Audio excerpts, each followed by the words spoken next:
오직 하나님의 말씀만이 영적인 지도요, 우리의 삶의 모든 것이 되는 주님의 축복의 말씀인 것입니다.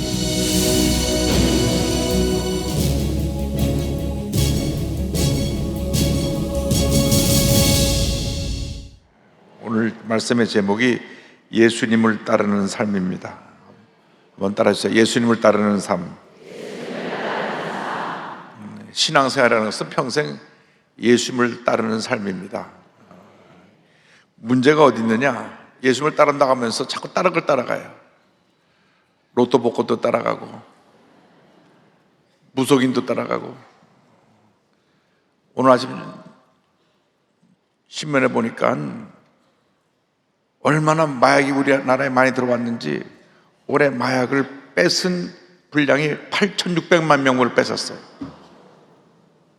사람들이 지금 마약을 따라가고 있다. 사람들이 삶의 방향을 잃어보니까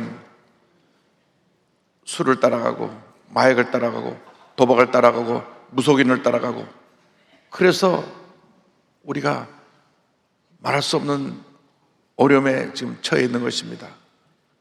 이 혼돈의 시기에 우리는 예수님을 따라가야 됩니다. 그래서 우리가 우리의 삶을 딱 예수님께 집중을 해야 됩니다. 예수님께 집중을 해라. 오늘 말씀은 사도 베드로가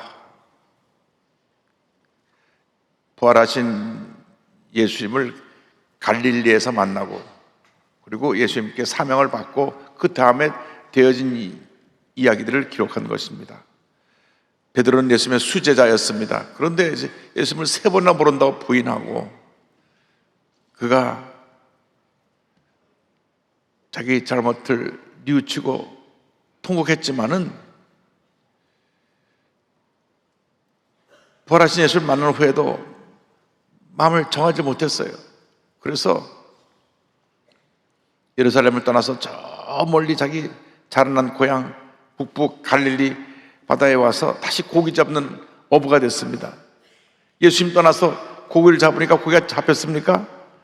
한 마리도 못 잡았죠. 근데 우리 예수님은 얼마나 사랑이 많으신지 거기까지 찾아오셔서, 얘들아 고기를 잡았느냐? 한 마리도 없습니다. 못 잡았습니다. 오른쪽에 던져라. 던지니까 그물이 가득 차도록 고기가 잡혔습니다. 그래서 베드로가 자기를 찾아오신 예수님을 만났습니다. 그래서 예수님이시다. 그 순간 그는 배에 노를 저어서 예수께 가는 것을 송구스럽고 또 조금 더 빨리 가기 위해서 퉁덩 바다에 뛰어들어서 헤엄쳐갖고 예수님께 나아갔습니다. 예수님이 모닥불을 펴놓고 생선을 구워놓고 아침을 준비해놓고 계셨어요. 베드로를 만나 주셨는데, 베드로를 만나서 내 양을 먹이라고 사명을 주셨는데, 가만 보니까 예수님 옆에 누가 바짝 붙어 따라가고 있는 제자가 보였어요. 누구냐면 사도 요한. 그래서 예수님이 자기에게 사명을 줬는데, 다른 제자가 예수님을 가까이 따라가니까 예수님이 요한에 대해서 물었습니다. 20절 21절에 베드로가 돌이켜 예수께서 사랑하시는 그 제자가 따르는 것을 보니 그는 만찬석에서 예수님의 품에 의지하여 주님을 파는 자가 누구오니까 묻던 자라. 이에 베드로가 그를 보고 예수께 여쭤오되 주님, 이 사람은 어떻게 되겠사옵나이까? 지금 예수님이 자기를 만나러 왔는데 예수님을 옆에 사도 요한이 바짝 따라가니까 저 사도 요한을 보면서 저 친구는 어떻게 될 겁니까? 왜 저 사람이 예수님 옆에 이렇게 바짝 붙어 있습니까? 자기가 예수 잘 믿으면 되는데 왜 저 사람은 저럽니까? 남 얘기하고 있는 것입니다. 우리가 주님을 섬기는데 열심히 보니 예수 잘 믿고 저를 섬기면 되는데 왜 저 사람은 나보다 먼저 집사가 됐습니까? 왜 저 사람은 나보다 먼저 장로가 됐습니까? 남 얘기하고 있는 거예요. 여러분, 우리가 예수 믿으면서 남 얘기하면 안 됩니다.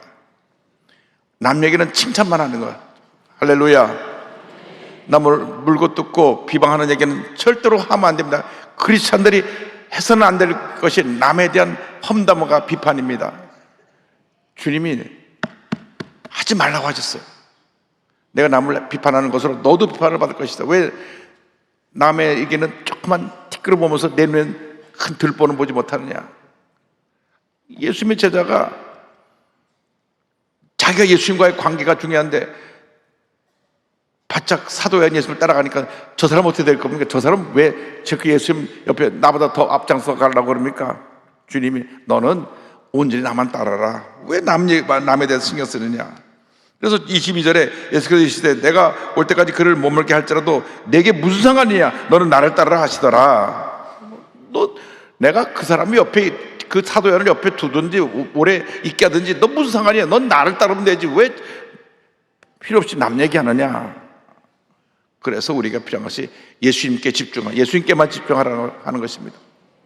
그래서 히브리서 10장 2절에 믿음의 주여 또 온전하게 하시는 예수를 바라보자. 요 예수를 바라보자는 말은 예수님께 초점을 맞추자. 영어 성경에는 예수님께 초점을 맞추라고 돼 있어요. 초점을 딱 고정시키라는 거예요. 그럼 예수 믿으면서 예수님께 시정을 고정시켜야지. 여기 바라보고 저 바라보고 문제를 바라보고 사람을 바라보면 여러분 자신이 흔들립니다. 무엇을 보느냐에 따라서 보는 것이 자기를 영향을 주는데 좋은 것을 보고 사는 사람은 좋은 사람이 되고 나쁜 것을 보는 사람은 보고 사는 사람은 나쁜 것이 됩니다. 나쁜 유튜브를 보면 나쁜 사람이 되고 좋은 유튜브를 보면 좋은 사람이 되는데 우리는 예수를 바라보면 예수 사람이 되는 것입니다. 할렐루야. 우리 신앙인들은 절대 동요되지 말고 예수님만 바라보고 예수님을 바라보고 따라가야 되는데 가장 중요한 것은 내게 주님이 나를 구원하셨다는 구원의 확신이 분명해야 되는 것입니다. 예수님을 따르는 삶의 출발점은 구원의 확신입니다.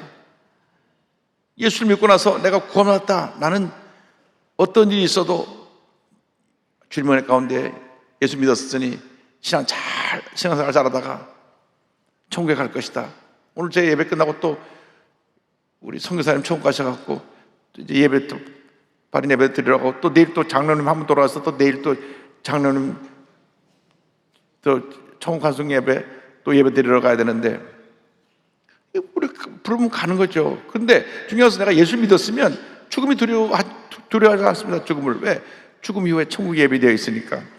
그래서 사도행전 12절에 다른 이로서는 구원을 받을 수 없나니 천하 사람 중에 구원을 받을 만한 다른 이름을 우리에게 주신 일이 없음이라 하였더라. 예수님만이 우리 구원의 길입니다. 어느 부흥사 목사님이 교회 가서 부흥회를 하는데 맨 앞에 있는 할머님이 앉으셔가지고 설교를 듣다가 깜빡 주무셔서 할머니 저 좀 보세요. 정철이 할머니께 쳐다봤습니다. 할머니 지금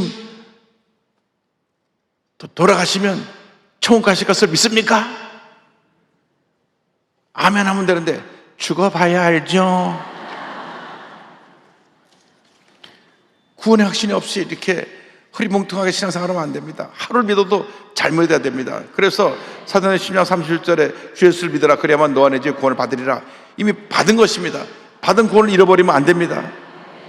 오순절날 성령에 강림했을 때 베드로가 나가서 예수님 구세주임을 선포하니까 저들이 마음에 찔렸습니다. 사도행전 2장 38절에 그들이 이 말을 듣고 마음에 찔려 베드로와 다른 사도들에게 물어 이르되 형제들아 우리가 어찌할까 하거늘 베드로가 이르되 너희가 회개하여 각각 예수 그리스도의 이름으로 침례를 받고 죄사함을 받으라. 그리하면 성령의 선물을 받으리니.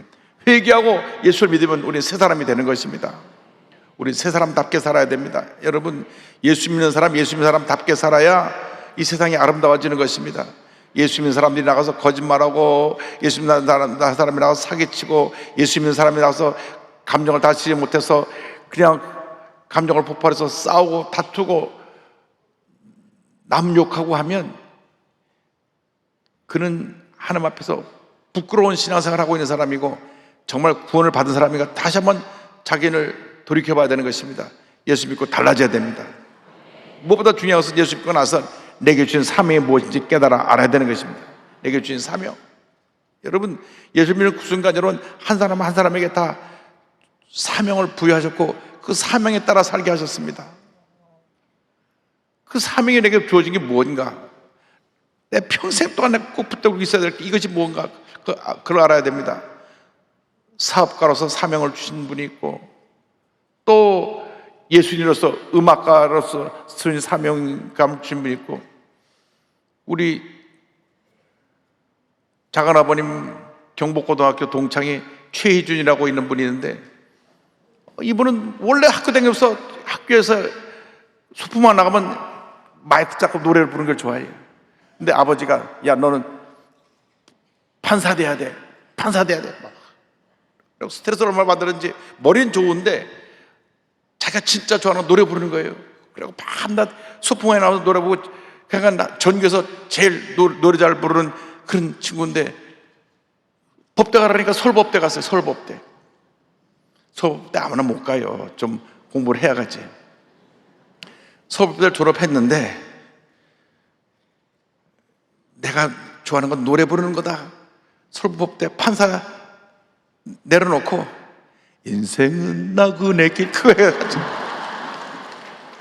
그래가지고 그냥 온 70년대 모든 국민들이 그냥 인생은 나그네 길에 확 빠졌다니까요. 어디서 왔다 어디로 가는가, 우리 전도서 인생 어디로 왔다 어디로 가는가, 헛되다. 그래서 그 얘기를 들으면서 우리 양태 목사님이라고 교회학교 교장 선생님이 심심한 그 유행을 부르셔요. 그래서 이렇게 쳐다보면, 그거 다 전도서야, 전도서.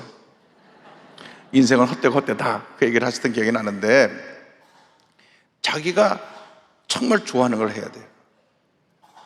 저희 교회 어떤 학생은 빵 만드는 걸 좋아하고, 빵을 만들어서 자꾸 피스를 보내줘요. 본이 빵을 만들어 갖고 품평을 해달라는 거예요. 교회학교 교사를 일하면서 빵을 만들어 보내오는데, 뭐 보면 솔직히 빵집 같아서 못해. 그래도 격려해줘야 되니까, 빵 참 맛있다고 격려해줬는데, 지금 빵집을 차렸는지 안 차렸는지 아직 소식은 못 들었습니다만은, 본인 빵 만드는 게 소원이래요. 빵 만드는 게. 본인 빵집 만드는 걸 좋아하면 빵집을 하면 되고, 음식하기 거 좋아하면 음식점 하면 되고, 그림 그리는 거 좋아하면 그림 그리는 거 하면 되고. 어떤 분은 정말 그림 그리는 은사를 주셔서 손만 대면 좋은 그림을 그리는 분들이 있어요. 또 공부를 열심히 해서 선생님의 삶을 갖고, 나는 선생님이 될 겁니다 하고 교사로 삶을 가지고 학생을 가르치는 분들이 있고, 또 의사가 돼서 병을 고치는 걸 좋아해서 의사가 되는 분도 있고, 내게 주신 달란트가 뭔지를 알아서 그걸 삶을 깨닫고 붙잡고 가야 되는 것입니다.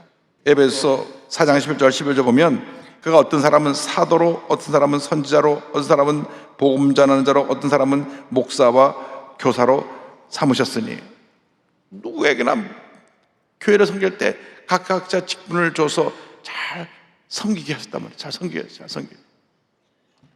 사도 바울은 분명합니다. 자기가 그렇게 명문 가문에 태어나서 최고 학벌을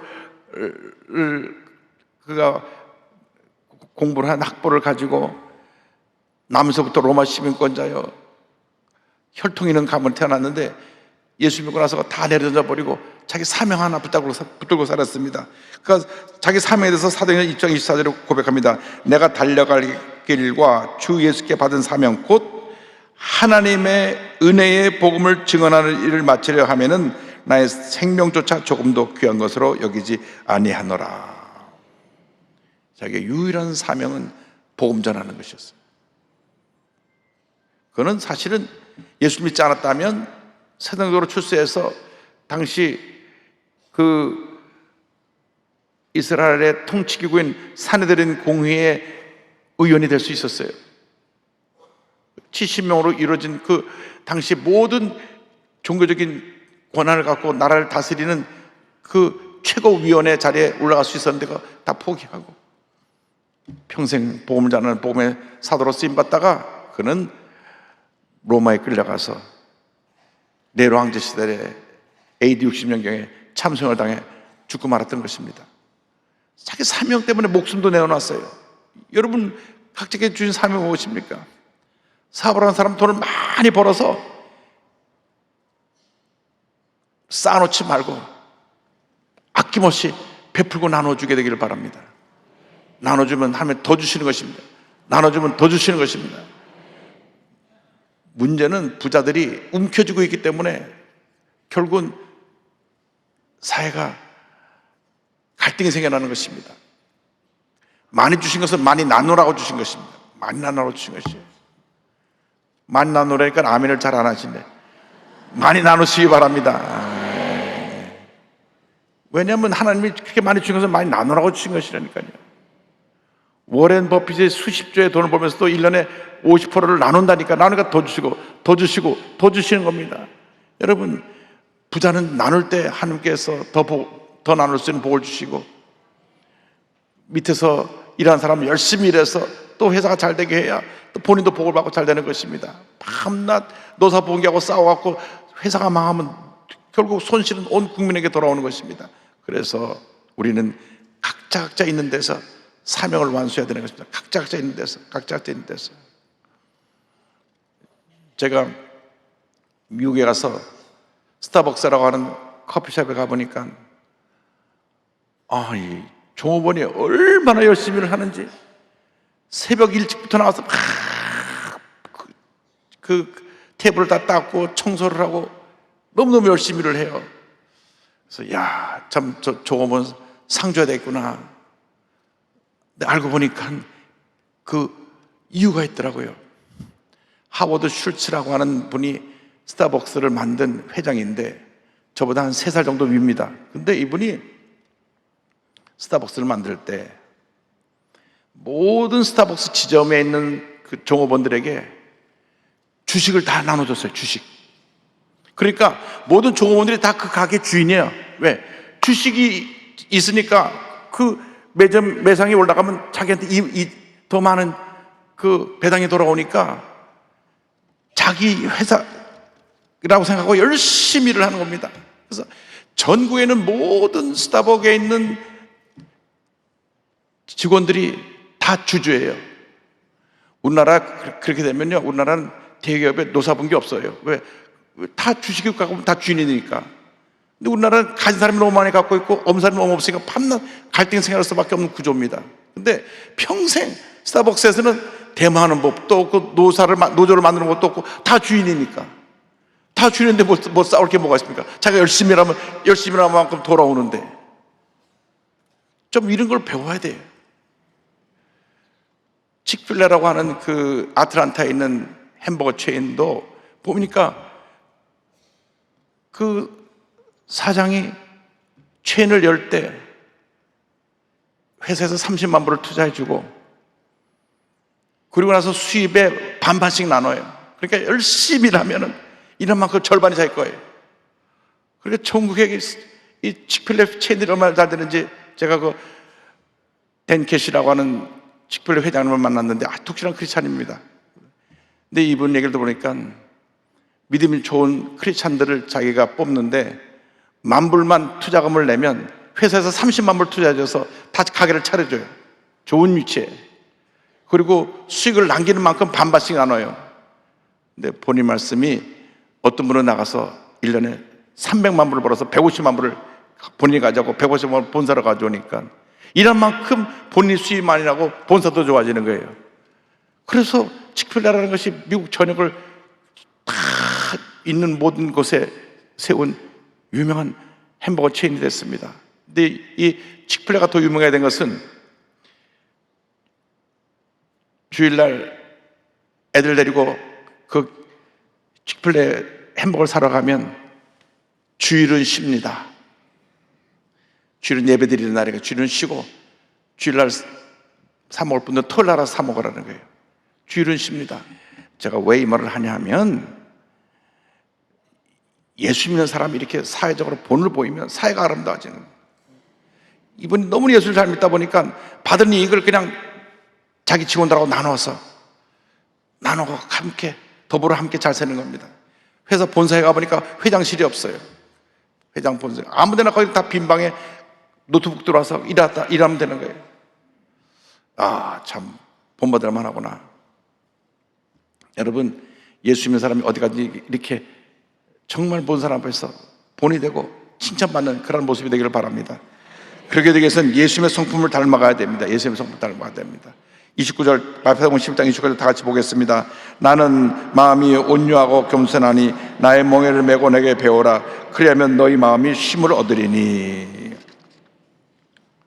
여러분, 제일 힘든 게 사람이 변하는 겁니다. 이해하고 들으세요. 성질 못된 사람은 평생 못되게 살더라고. 여기 그런 분 한 분도 안 계시겠지만 저쪽 가면 몇 사람이 있어요. 이런 사람하고 만나서 가정을 이루면 평생 고생해요. 성질이 못된 사람은 정말 같이 가까이 뭘 할 수 없는 그러한 문제가 많은 사람입니다. 근데 예수 믿는 사람들은 그런 못된 성질을 갖다가도 예수님을 닮아서 마음이 온유하고 겸손하게 바뀌어야 됩니다. 아이, 목사님, 사람 안 바뀌어요. 근데 바뀌는 분들도 있다니까요. 우리 교회 옛날 사진 보면 최재철 목사님하고 산소통 걸어놓고 종치던 분이 있어요. 저 오른쪽에 계신 분.